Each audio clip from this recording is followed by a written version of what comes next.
नमस्कार। प्रारब्ध पर आप सभी का स्वागत है। मैं अवनीश। दर्शकों, आज 5 तारीख जुडिशरी के लिए, सुप्रीम कोर्ट के लिए बड़ा खास दिन है और एक बार फिर आप देखिएगा कि अगले कुछ दिनों तक सुप्रीम कोर्ट और वक्फ ये दोनों चर्चा में रहेंगे।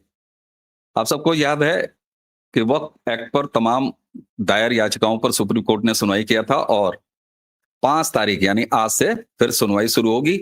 हालांकि सुप्रीम कोर्ट ने उसमें यह कर दिया है कि केवल अब वो 5 रिटों को सुनेंगे और जब सुप्रीम कोर्ट ने 2 दिन की सुनवाई के बाद वक्फ बाय यूजर के बारे में एक रिकमेंडेशन दिया या उसको ऑर्डर कह दीजिए, जिसको कि स्टे कह के प्रचारित किया गया, और दूसरा वक्फ कमेटी में नए मेंबर्स के इंडक्शन, जो कि नए वक्फ एक्ट के मुताबिक होना था, उस पर कहा कि जब तक हम ये 5 तारीख यानी आज से जब हियरिंग करेंगे और इस पर फैसला नहीं ले लेते तब तक आप ये मत कीजिए।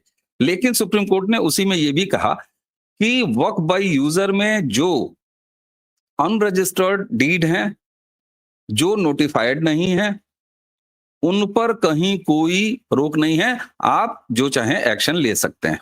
और आज के ये वीडियो में जब एक तरफ वक्फ फिर से एक बार वक्फ एक्ट पर सुनवाई शुरू करेगा सुप्रीम कोर्ट, वहीं पर दूसरी तरफ जो सो कॉल्ड जिसको स्टे कह के प्रचारित किया गया था, आपको याद होगा कि उन दोनों सुनवाई को दिन प्रारंभ पर मैंने 2 छोटी वीडियो के माध्यम से स्पष्ट तौर पर कहा था कि कहीं कोई सुप्रीम कोर्ट ने स्टे नहीं दिया है, केवल 9 तारीख तक स्टेटस को मेंटेन रखने के लिए कहा है।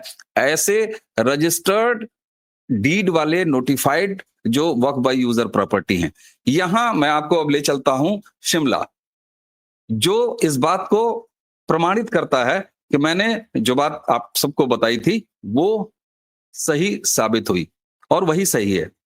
आज जब वक्त पर सुनवाई होगी तो आप सबको संजौली मस्जिद शिमला ये याद होगा, बहुत अच्छी तरह आप सबको याद होगा।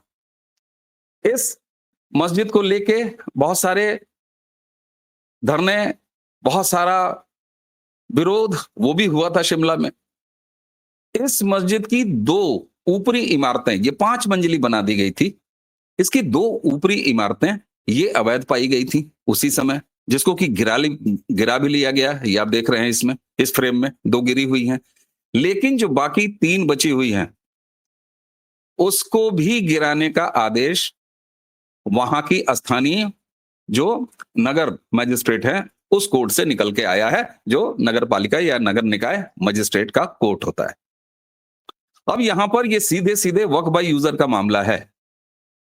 वक्फ बाय यूजर का मतलब एक मस्जिद के लिए इस्तेमाल की जा रही थी और दावा यह था कि यह वक्फ की प्रॉपर्टी है, वक्फ का लैंड है।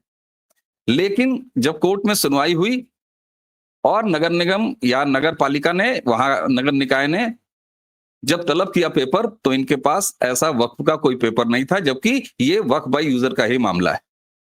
क्योंकि ये इनके पास न पेपर था, न ये रजिस्टर्ड थे, न कोई रजिस्टर्ड डीड थी और न ही ये नोटिफाइड थे, इसलिए पूरी तरह अवैध पाए गए और पूरी मस्जिद को डिमोलिश करने का आदेश पारित कर दिया गया। यह अलग बात है कि अभी ये आगे की कोर्टों पर जाएंगे, उसके ऊपर की कोर्टों पर जाएंगे। हम सबको याद है ये सारा एजिटेशन जो शिमला में चला था और जिस तरीके से हिंदुओं ने इस पूरे एजिटेशन को इस तरीके से चलाया था, और कांग्रेस की सरकार जो कि हिमाचल प्रदेश में है, सुक्खू साहब की, अब उनके सामने एक ये इतना बड़ा सवाल खड़ा होता है कि साहब अब कोर्ट से आ गया है। और यहां जिन लोगों को भी ये कंफ्यूजन था कि साहब वक्फ बाय यूजर पर स्टे लगा दिया, आज से फिर सुनवाई हो रही है, जैसा मैंने आपको बताया 5 याचिकाएं फिर सुनी जाएंगी और उसके बाद फैसला आ भी जाएगा। लेकिन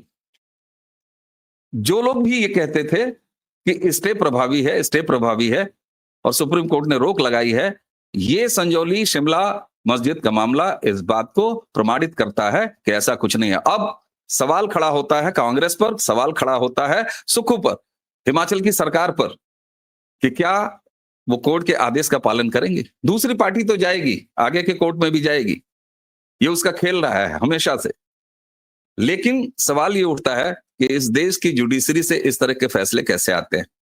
आप सबके सामने नैनीताल का फैसला, जहां 70 से ऊपर का एक बुजुर्ग वहशी दरिंदा बलात्कार करता है और जब प्रशासन उसका घर जो कि अवैध है उसको गिराने की कवायद करता है, एक्शन लेता है, तो हाईकोर्ट उसे स्टे ही नहीं देता बल्कि माफी मांगने को कहता है। कल के वीडियो में ही मैंने चर्चा किया था आपसे, छत्तीसगढ़ शराब घोटाले के मामले में किस तरीके से अभियुक्तों को बचाने का काम कर रही है, जांच ही नहीं होने दे रही है सुप्रीम कोर्ट की बेंच। और आज जब 5 तारीख से एक बार फिर वक्फ एक्ट पर आप सुनवाई करेंगे तो एक बार फिर निगाहें इस देश की जुडिशरी पर रहेंगी, जो इस तरह के फैसले निकल के आ रहे हैं। और जो भी ऐसे तत्व थे, जो ऐसे लोग थे जिनको बड़ा गुमान था कि साहब कोई भी वक्फ की प्रॉपर्टी उसको छू नहीं सकता, और सुप्रीम कोर्ट ने सारे मोदी के इरादों पर पानी फेर दिया है, तो संजौली आपके सामने उदाहरण है, जिसकी छटाई भी हुई, जिसकी कटाई भी हुई और जिसको पूरा गिराया भी जाने वाला है। अब सवाल ये उठता है कि यहां सुप्रीम कोर्ट का एक बार फिर, क्योंकि आज ये यकीन मानिए दर्शकों, मैं बड़ी बातें आपसे नहीं कहूंगा, ये मामला अभी कहां से है, स्थानीय निकाय प्रशासन का, वहां एक मजिस्ट्रेट। अब ये सेशन छोड़िए, ये सीधे हाईकोर्ट जाएंगे और हमें आश्चर्य नहीं हो अगर ये सीधे सुप्रीम कोर्ट पहुंच जाए। पाकिस्तानी नागरिकों को बाहर करने के मामले में आप स्टे देते फिरते हैं, एक बलात्कारी से आप माफी मंगवाते हैं, इस तरह के फैसले, और वो भी तब जब आप अपने घरों में अधजले करोड़ों नोट बरामद करवाते हैं, फिर भी पूरी बेशर्मी के साथ आप कोई एक्शन नहीं लेते। उसी के साथ साथ जब आपके ऊपर उपराष्ट्रपति इस देश का सवाल उठाता है साहब, जब एक चुना हुआ सांसद आप पर सवाल उठाता है, तो फिर ये देखना बनता है कि आपके फैसले किस तरफ जा रहे हैं। संजौली के मामले में भी आगे जरूर ये देश देखना चाहेगा कि आप किस तरह के फैसले देते हैं। हमें उम्मीद है कि अब वहां की सुक्खू सरकार और कांग्रेस पार्टी एक अवैध मस्जिद जो कि संजौली के सीने पर गड़ी हुई है, जो देवभूमि हिमाचल के शिमला उसकी राजधानी के सीने पर गड़ी हुई है, अवैध तरीके से गड़ी हुई है, उसको डिमोलिश करने का जो आदेश दिया है मजिस्ट्रेट ने, आप उसका पालन करेंगे। लेकिन दर्शकों, ये देखने वाली बात होगी कि क्या कहीं हिमाचल सरकार, हिमाचल प्रशासन ही ना चला जाए। हालांकि जिस मजिस्ट्रेट ने यह फैसला दिया है, क्योंकि पहला फैसला बहुत अहम होता है, वहां से पूरे केस की वैधता पता चल जाती है। और निश्चित तौर पर जब ये जमीन से जुड़ा हुआ, वक्फ से जुड़ा हुआ मामला और रेवेन्यू से जुड़ा हुआ मामला, तो जो वहां की लोकल कोर्ट है मैजिस्ट्रेट की, वो सबसे अच्छी पोजीशन में होता है, जिसको अपने राजस्व यानी अपनी जमीनों का पता होता है। यहां एक सबक यह भी है, ऐसे तमाम जिहादी अतिक्रमणवादियों की, जो लैंड जिहादी हैं, कि साहब सुप्रीम कोर्ट ने कहीं कोई रोक नहीं लगाई है। और आज से जब सुप्रीम कोर्ट फाइनल फैसले के लिए सुनेगा, सुनवाई करेगा, उस समय भी संजौली में यह आदेश निकल के आया है। ये इस बात का प्रमाण है कि जो सस्ती समझ के मीडिया, एजेंडाबाज, और बड़े दुख के साथ कहूंगा कि हमारे राष्ट्रवादियों में से भी कुछ संख्या ऐसी हो जाती है कि जो जरा सा हिचकोले मार लेती है और उसको भी लगता है कि हाँ, सुप्रीम कोर्ट ने, फलाने कोर्ट ने इस पर स्टे लगा दिया। मैंने अपने दोनों दिन की उन कार्रवाइयों पर जो भी वीडियो बनाए थे, दोनों वीडियो इसी डिस्क्रिप्शन में रहेगा, आप देख लीजिएगा। उसके थंबनेल से लेके, टाइटल से लेके, अंदर जो बात कही गई है दर्शकों, मैंने यही कहा था कि कहीं कोई रोक नहीं लगी है। संजौली शिमला में आया समझौता, ये जो फैसला है मजिस्ट्रेट का, ये उसका उदाहरण है, उसको पुष्टि करता है। क्योंकि अगर कहीं कोई स्टे होता तो इस तरह से किसी कोर्ट से, मजिस्ट्रेट कोर्ट से ऑर्डर पास नहीं होता।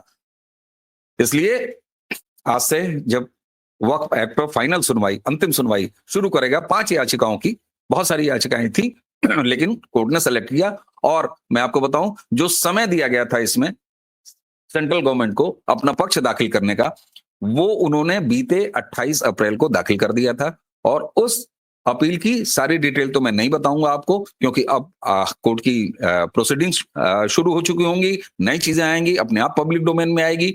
लेकिन मुख्य बात यह थी कि उन्होंने कहा कि ये संसद से पास कानून है, इसलिए आप इस पर हस्तक्षेप न करिए, ये आपका मैटर नहीं है। एक ये कहा है, और दूसरा जो मोटी बात है वो ये कहा है कि ये जो वक्फ बाय यूजर जिस पर आपने रजिस्टर्ड और नोटिफाइड लेकिन अवैध और अगर संपत्ति का कागज नहीं है, उस पर भी जो ये हियरिंग तक रोक लगाई है, आप उसको भी रिवोक करिए। उसी के साथ साथ नए मेंबर्स की कमेटी में, जो कि हम ही ने कहा था, आपने चूंकि कहा था कि आगे फैसला आप जवाब देने का समय हमने मांगा, आपने कहा ठीक है, आपने कहा ये दोनों चीजें कर दीजिए, हमने कहा हाँ हम कर दे रहे हैं, और ये सरकार ने ही कह दिया था कि ठीक है हम मान जाते हैं, ये दो चीज इसको भी रिवोक करिए। तो इस तरीके से अब इस देश की कोर्ट पर, इस देश की न्यायपालिका पर एक बड़ा सवाल उठ के खड़ा होगा, निगाहें लोगों की रहेंगी। देखना ये होगा कि एक तरफ वक्फ बोर्ड ने कहीं कोई रोक नहीं लगाई है वक्फ बाय यूजर का केस, ये संजौली, शिमला,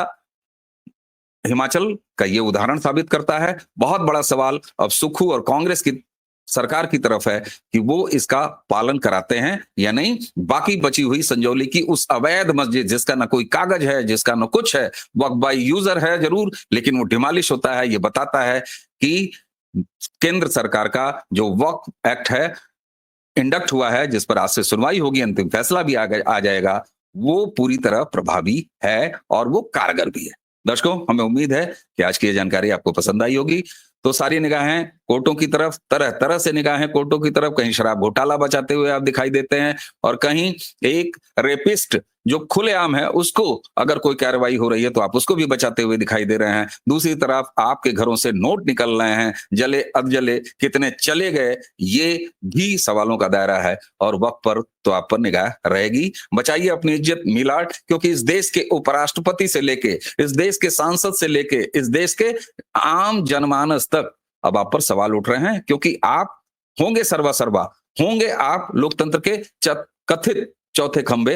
लेकिन खंबे का मतलब ये नहीं कि अगर बाकी खंभों की ऊंचाई सर 10 फीट हो तो आप अपने खंभे की ऊंचाई 12 फीट नहीं कर लेंगे, क्योंकि तब आप इस देश की छत को, मूल आत्मा को, लोकतंत्र को टेढ़ा कर देंगे, और ये आपको अख्तियार नहीं है, क्योंकि अंततः यह देश प्रधान है और लोकतांत्रिक देश में जनता प्रधान है। तो इसलिए जिस दिन सिंहासन खाली करो की जनता आती है, ये आपके खिलाफ हो गया, ऐसा कुछ जनाद्रोह हो गया, तो इसकी कल्पना आप खुद कर सकते हैं। इसलिए हमें उम्मीद है कि जुडिशरी अब इस तरफ भी स्वयं संज्ञान लेगी। आप दूसरों का संज्ञान बहुत लेते हैं। दर्शक, इसी के साथ मुझे आज्ञा दीजिए। नमस्कार।